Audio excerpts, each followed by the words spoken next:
Bienvenidos todos, estamos en vivo. Estamos en vivo para el canal de Langfest. Mr. Joey, take it away. Hello everyone, I'm very happy, estoy muy feliz, je suis très content d'être ici avec Ana Martínez Suárez de Reunión De Lenguas. And Ana Maria Suárez is coming live to us from Bali, Indonesia. So we're start with Ana. We're both very jealous because the weather, your weather must be a lot nicer than whatever weather you have in Minneapolis and I have here in Montreal. But I'm sure it's very hot here. Yeah, we like you anyways. Thank you very much for accepting to come online. Merci beaucoup d'avoir accepté de venir en ligne avec nous. Ana es una profesora de español, I guess. Eso es tu, sobre todo enseñas el español o solo enseñas el español, Ana? Okay. Su canal, I guess se llama Reunión de Lenguas. Sí, ahora mismo es nativa. ¿Perdón? Digo que enseño español porque es mi lengua nativa y es en la que me encuentro más cómoda para enseñarlo. I feel better in Spanish. For sure. Pero sabiendo otros idiomas, porque Ana también habla el inglés y el francés. Esto ayuda a las personas que están aprendiendo con ella de tener otros puntos de relación con el cual pueden aprender. De igual manera, tú estuviste en la posición de ellos en algún momento, aprendiendo los idiomas, el inglés y el francés. Yeah, it's useful in two different ways. On one side, you can communicate with the student if they don't understand something. You can explain in their language, in another language, like English or French. And that's the best part, when you speak other languages, you understand how their brain works, why they are saying what they are saying. So it helps to explain better. So that's why it's very useful. With French, avec les Français, c'est vraiment génial de parler français. Parce qu'on voit vraiment sa logique, comment ils vont construire la phrase. Et tu dis non, ça c'est français. Et tu peux vite modifier pour qu'ils comprennent plus facilement comment on forme une phrase en espagnol. Oui, ça, effectivement, j'imagine qu'il y a beaucoup de relations entre le français et l'espagnol. La structure des phrases est similaire. L'ordre des mots va être similaire. Parfois, avec l'anglais, par contre, c'est l'inverse. Ça dépend de la langue qu'on est en train d'essayer d'apprendre. Moi, par exemple, avec l'allemand, j'ai beaucoup de difficultés parce que l'allemand, c'est toutes sortes de mots. Là. J'essaie, la logique, je dois la jeter par la fenêtre et tout simplement apprendre comment sont les choses en allemand. So, you are on a few, I guess you've been on a few conferences. I know you were in la conferencia de profesores españoles online con Paulino. ¿Cómo se llama la conferencia? Language Learning Summit. ¿Era en Language Learning Summit? Yo pensé que era, ok, tal vez hiciste algo también en Language Learning Summit, pero vi que había algo en español en el cual vi unas cosas sí, en estamos preparando la conferencia L. Es para profesores de español en línea o algo así. De igual manera. A ver, Paulino, explícalo tú que se te da mejor estas cosas. Ok, sí, la conferencia L es una conferencia que va a ocurrir en septiembre para todos. Es una conferencia de profesores de español para profesores de español. Okay. Se llama L por enseñanza de español como lengua extranjera, y Ana es una de las, es parte del equipo de organización junto con Oscar Ortega. Los tres estamos trabajando en esta conferencia. Ok, pero vi Ayer estaba jugando un poco al detective y vi muchas cosas en el cual salía Reunión de Lenguas en relación con eso de esa conferencia en español, y veo que hay mucha gente ya que tienen programado para este evento que se va a dar un poquito después de Langfest. Nos vamos a competir los dos. Langfest es del 21 al 26 de agosto, y usted, la conferencia L, ¿así se llama? Sí, Conferencia L, sí. La conferencia L, ¿cuándo la van a hacer? Quand est-ce que vous allez la faire? ¿De quelle date à quelle date?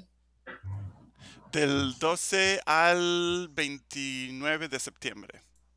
Del 12 al 29. Sí, O la sea conferencia es online, pero no es solamente para profesores en línea. Es para cualquier profesor de español. Así que tampoco vamos a estar compitiendo con Langfest porque nuestros objetivos son diferentes. De igual manera, yo lo estaba diciendo como broma. No es competencia, nos ayudamos mutuamente el uno al otro. Exactamente. De manera que aquí funciona, hay espacio para todos, y si estamos de cierta manera contribuyendo a que haya un interés en las personas para aprender idiomas y abrirse al mundo, pues maravilloso. Eso siempre es mi manera de pensar, y siempre lo será. In any case, Ana, I saw that you had a little program that you did, 4 rules to learn Spanish. So for persons that are trying to learn Spanish, Spanish is probably, at least in North America, one of the most popular languages that people want to learn as a second language or as a third language. And I thought it was interesting that you did a little, I guess, video on, or you prepared a course on simple rules to learn Spanish. So what is at the base of this that you created? Actually, it was my own learning.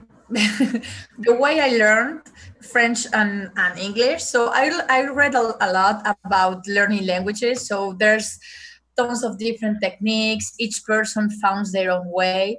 But I think that there's some things that they are like make your life easier. That's why I wrote this, and I did it in English because if someone in Spanish is capable to, someone that's learning Spanish is capable to read that in Spanish, it's already too late. So that's why I did it in English, because I think that sometimes people are so focused in grammar or so focused and they forget communication. I think it's too important. And by the way, it's the way I teach. The point is to communicate. Comunicar. Y hacer el idioma que estás aprendiendo parte de tu vida. Y cuando lo incluyes en tu vida, así es cuando aprendes mejor. Entonces, this email course, it's like a few points given easy, simple information to make people understand how easy it's that to do. It's very easy, but you only need to create your bubble, your language world, that's it. So, yeah. Yeah, creating a bubble around the language that you're learning. I think that's a very interesting concept. I also think you're very right with regards to the fact that you have to get out there and communicate. I've had the opportunity to interview a few people now since we started this, and a lot of people are most of the persons that are in language learning or that learn languages all say the same thing: comprehensible input, and you have to get out there and be able to communicate. So either getting comfortable with talking. It's hard to break the ice. Sometimes you have to take baby steps towards it. And if your technique is built around that, or that's one of the focuses of getting people to express themselves and talk, then, well, that's wonderful. That's wonderful.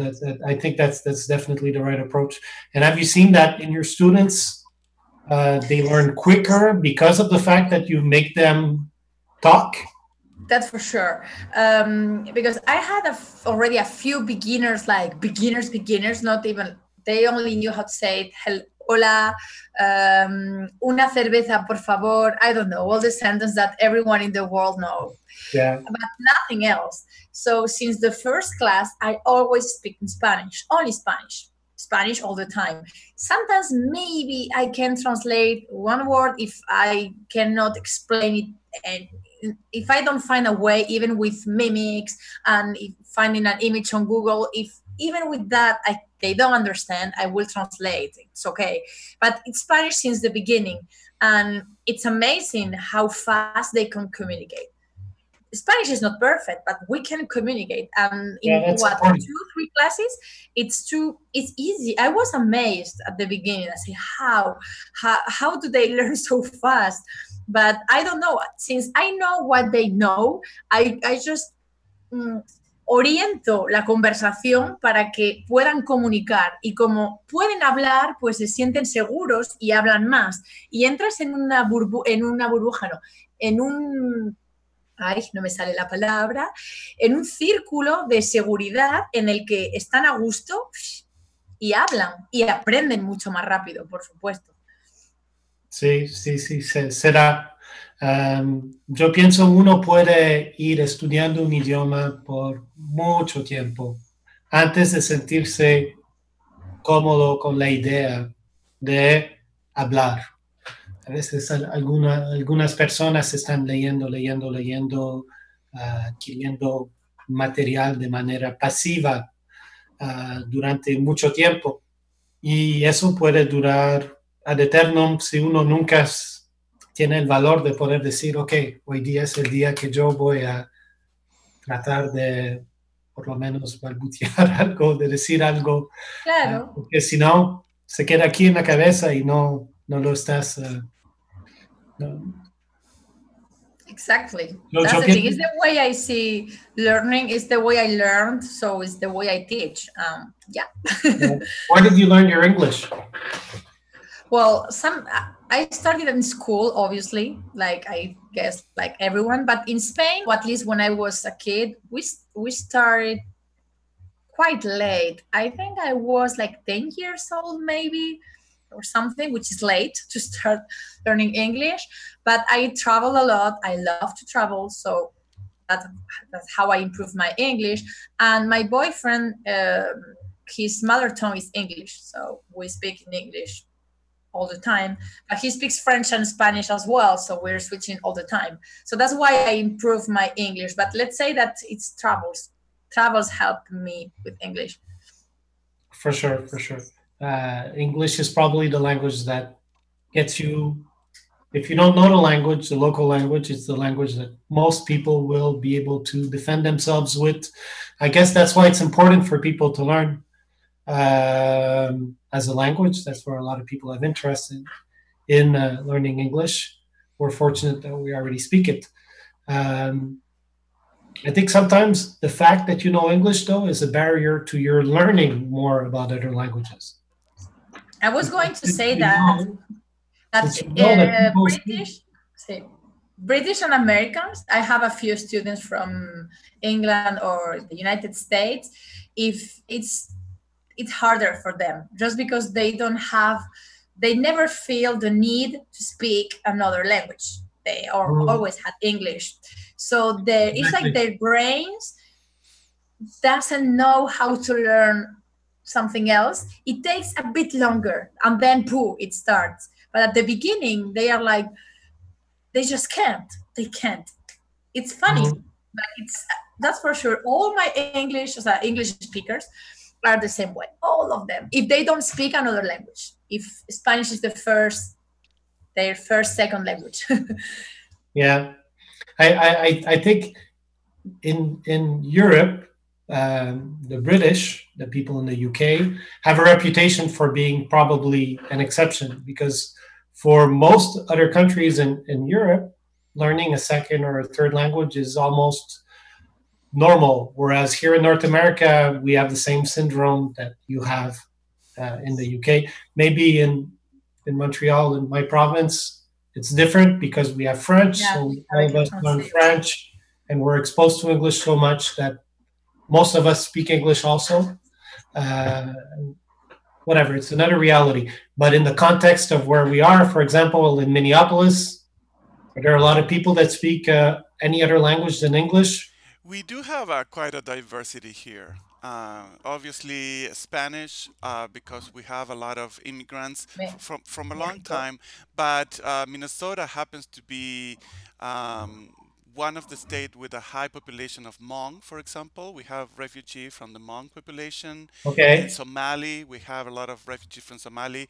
Probably, if I'm not mistaken, I think we have the highest concentrated population of Somali outside of Somalia. Wow. Yeah. ¿Y por qué? Porque hubo incentivos para que estos refugiados vengan aquí y tú sabes, cuando viene un grupo, van trayendo a sus amigos, a sus familiares y bueno, es un estado muy amigable. We are called Minnesota Nice. We are so nice, we welcome everyone. So that's why you're there. That's why I'm here, because I'm nice. But talking about being nice, I don't want to forget our audience, because we are live here at the Langfest Facebook page. So I'm going to take this moment to say hello or hola or salut. We have Nicolas, we have Jonathan, we have Carol, Shamile, George are here with us, and many other people. Those are the ones that I just saw the comments go by. Hello everyone, thank you for being with us today. Gracias por estar aquí con nosotros. Si tienen una pregunta para Ana, por favor escribe en los comentarios. If you have a question for Ana, please write a comment now that you are live, or if you're watching the recording, write it there. We're gonna make it, we're gonna give it to Ana, and I'm sure that we get an answer for you. Sure. For sure. Either way, for us, it's the opportunity to talk and exchange. But I mean, this is, like you said, a chat, which gives us the opportunity to also talk with people from the community that might have questions on Langfest, on La Conferencia L, on Paulino or Ana, and everyone is welcome. This fascinating world of learning languages, I think once you start, it's very hard to stop. So in my case, I started when I was very young to be interested in languages. In your case, I guess you started also. When did you learn? You started learning English when you were about 8, 9 years old. Quand est-ce que tu as appris le français? When did you learn French? En français, j'ai fait un peu au lycée, mais bon, vite fait, 2 ans, mais rien. Et après, je suis partie. En fait, j'ai habité en France pour pendant 9 ans. Pendant 2 ans. Et for 9 years. Donc, quand je suis arrivée, je pouvais juste communiquer un petit peu. Bonjour, ça va, je m'appelle Ana, bref, basique. Mais après, bon, là-bas, je n'avais pas d'amis espagnols, je n'avais pas d'amis anglais non plus. Donc, parce qu'en France, les Français et l'anglais, c'est pas facile. Hein? Ils parlent pas très bien en anglais. Oh. Du coup, si tu veux socialiser, if you want to have friends, you have to speak French. You have no choice. Donc, I love to communicate. J'adore parler. J'ai besoin de parler. J'ai besoin de communiquer avec les gens. C'est pour ça que j'ai appris vite. Et après, comme j'habitais en France, je pensais que c'était le minimum que je pouvais faire, c'était parler correctement leur langue. C'est le minimum, je pense. Quand tu es un étranger, tu arrives dans un pays, bon, tu fais tout pour parler correctement.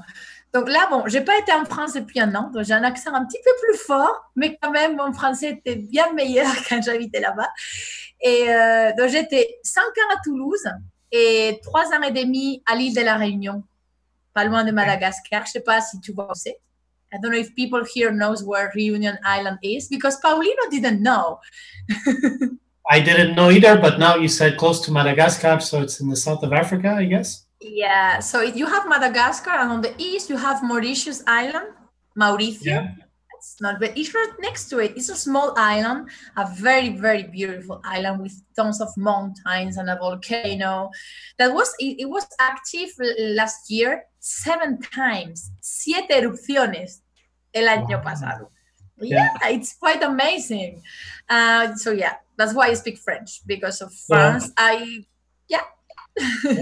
you have 2 serious diseases or bugs. One is a language bug, and the other one is a travel bug, from what I can tell. Madagascar, or I've been in Madagascar. Bali right now. France. I did South Africa. I was in China, South Korea, United States, Mexico, Cuba. A few countries in Europe. Not all of them, because Europe is big, but. What is your model for doing that? I guess knowing languages or being a language teacher has really helped you be able to travel all around the world, I guess? Yeah, the thing is, the beginning, I thought that it was too complicated to do it. And I said, well, I'm going to try, because I don't know. And I look for it like a lot. Another teacher doing this, at least that they had a blog or something, like giving information to how you do this. Mm-hmm. There's a lot of bloggers, people that work on marketing, tons of people like working online and traveling, but no teachers. I said, why? Maybe it's not possible. And actually it is.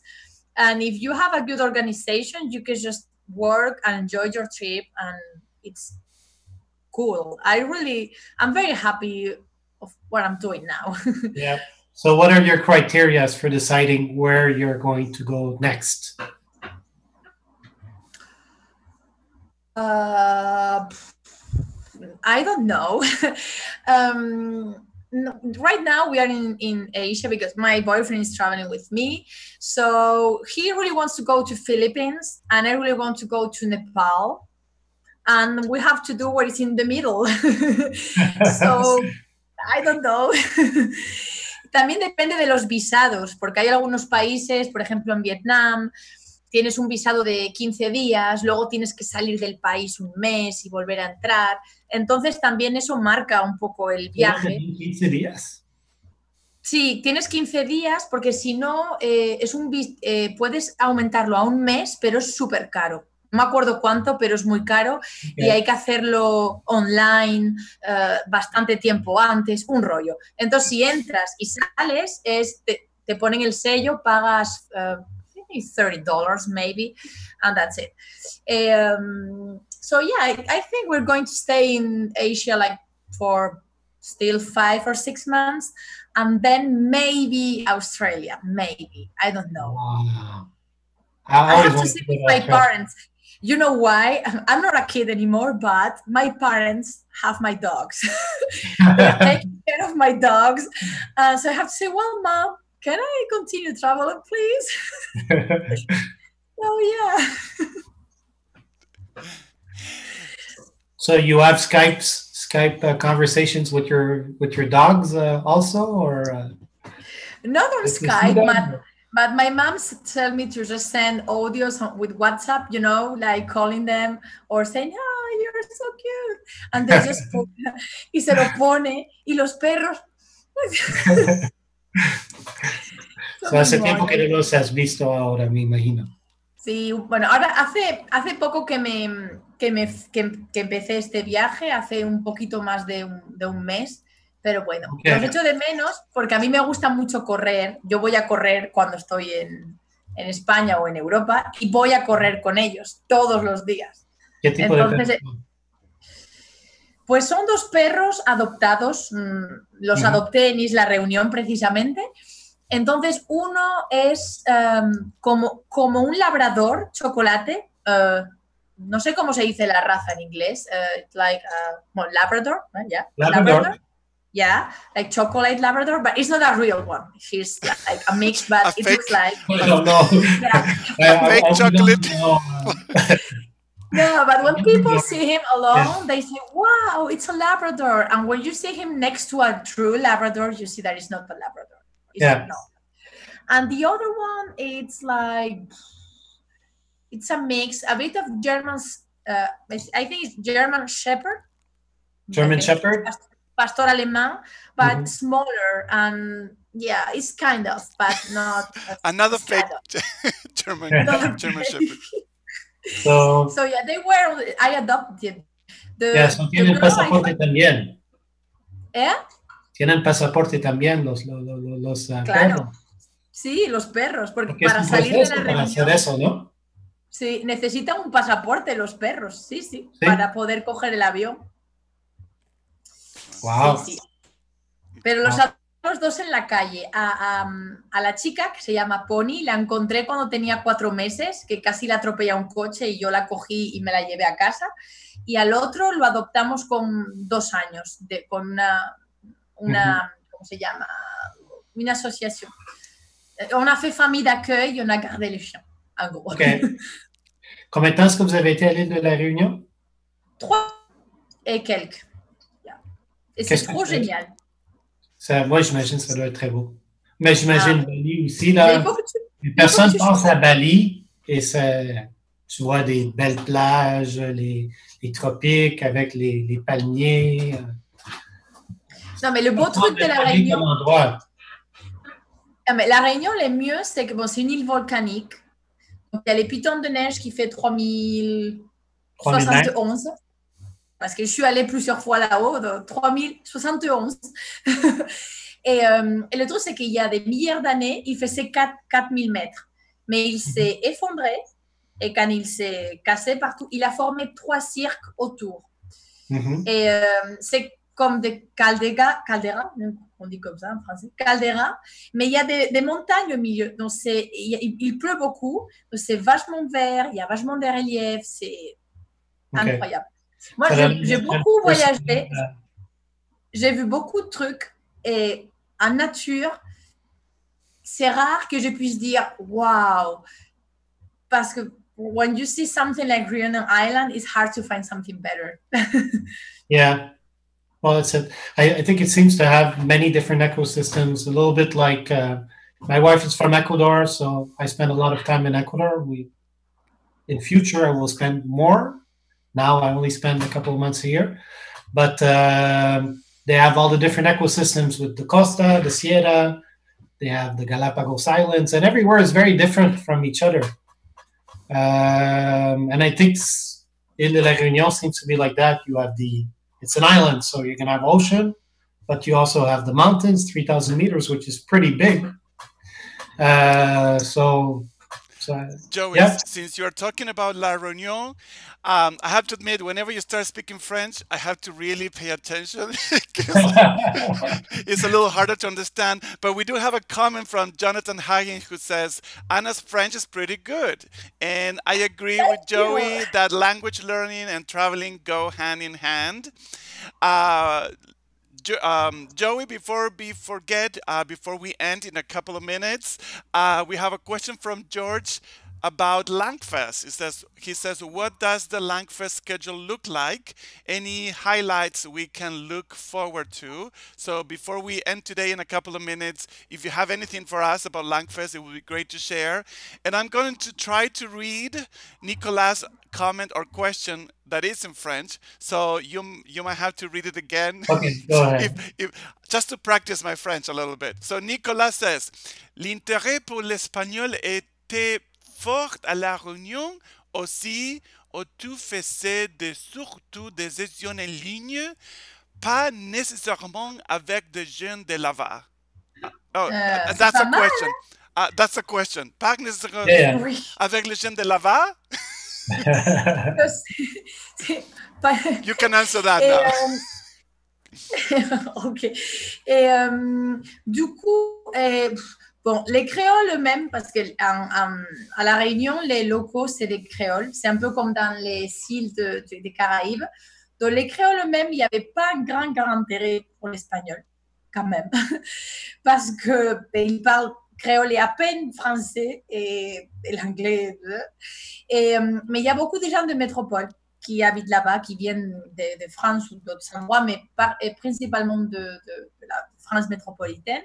Et il y avait quand même des gens qui cherchaient à prendre des cours. Moi, je connais d'ailleurs des filles qui travaillent là-bas, qui donnent des cours particuliers. À l'époque, quand j'y étais là-bas, j'avais pas encore commencé à donner des cours en ligne. Du coup, je peux pas répondre si j'aurais fait ou pas, mais je crois qu'il y avait de quoi faire là-bas. Il y a du potentiel là-bas pour donner des cours d'espagnol. Ouais. Voilà la réponse.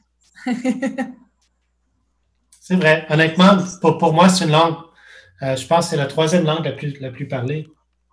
Non? Après, tu as le mandarin, évidemment. Probablement la deuxième ou la troisième, il y a l'anglais. De hablantes nativos, creo que somos más españoles, o sea, que hablamos español, nativos. Yo creo que sí, es como el tercer idioma. Exacto, pero luego, claro, cuando miras la proporción de población mundial que habla inglés como segunda lengua, pues está por encima del español. Pero en hablantes nativos, yo creo que somos la segunda lengua más hablada, el español. Sí. So, to answer, what language was the question in for Langfest? Sorry, George asked, what does Langfest schedule look like? Any highlights we can look forward to? Okay, so Langfest, George, will be held between August 21st and 26th. So technically it takes place over 5 days. It starts on the Wednesday or the Tuesday, and it goes all the way through to the Sunday. The first couple of days are more cultural immersion tours of the city. We will have some activities that are organized. Some of the volunteers from Langfest are going to be bringing you to see the mountains, see the old port. We might go this year to day trips to Ottawa, which is the capital of Quebec City, which is a very nice city. They're both about 2 hours distance from Montreal. We might also go see, and this is something that we're doing for the first time, go see an Indian reserve, Kanawaki, which is right outside of the island of Montreal.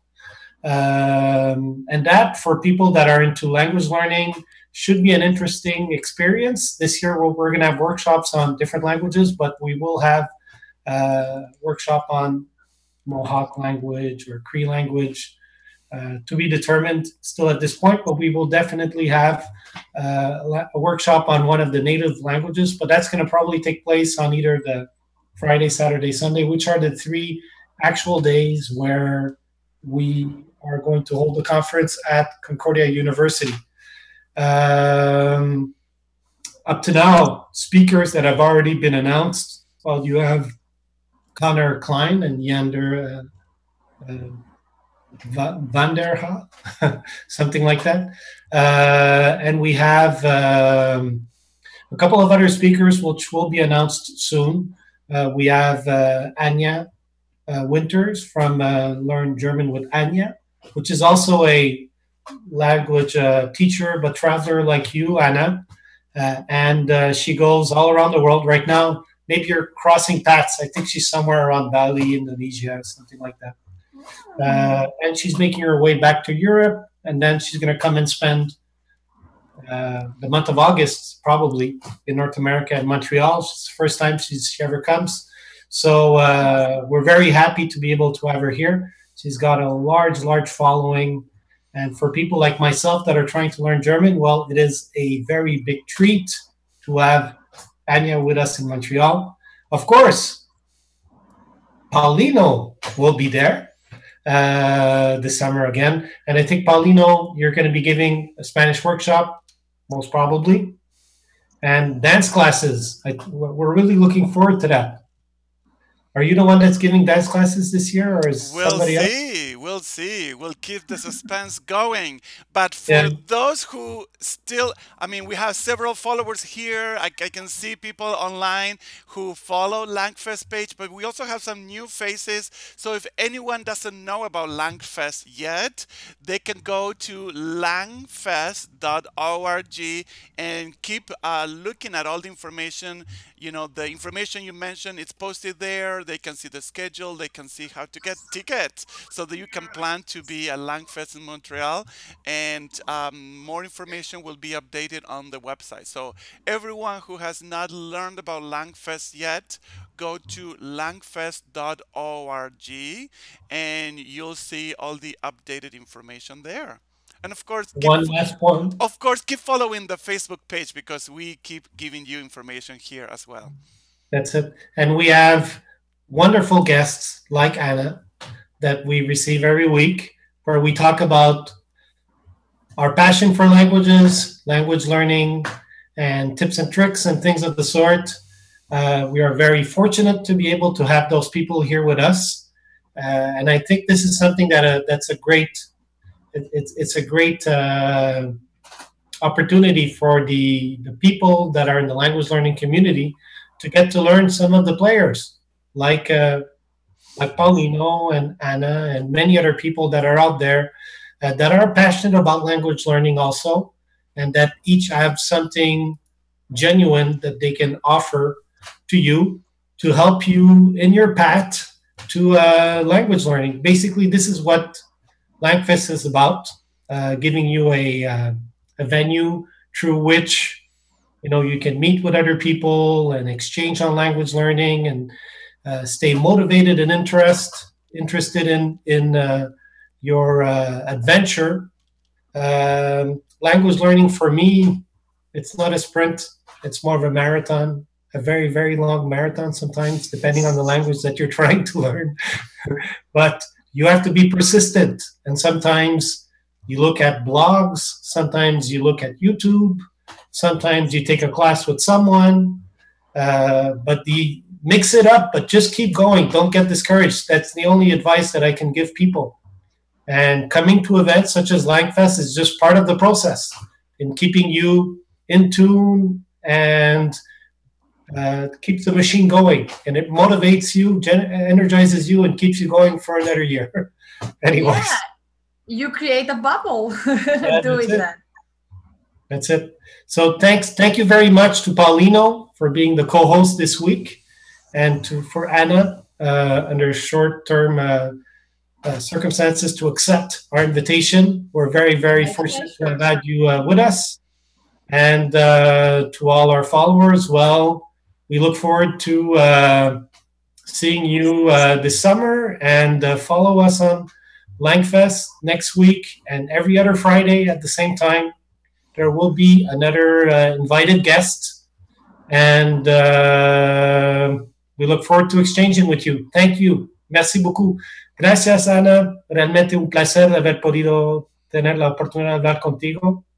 Espero que algún día tienes el interés para venir a Montreal. No sé si has venido antes, pero las puertas están abiertas para ti. Iré, seguro. No sé cuándo, pero iré. Sí.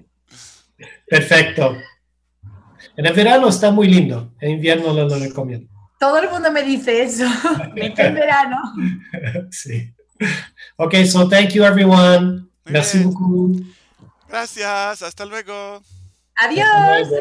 Adiós.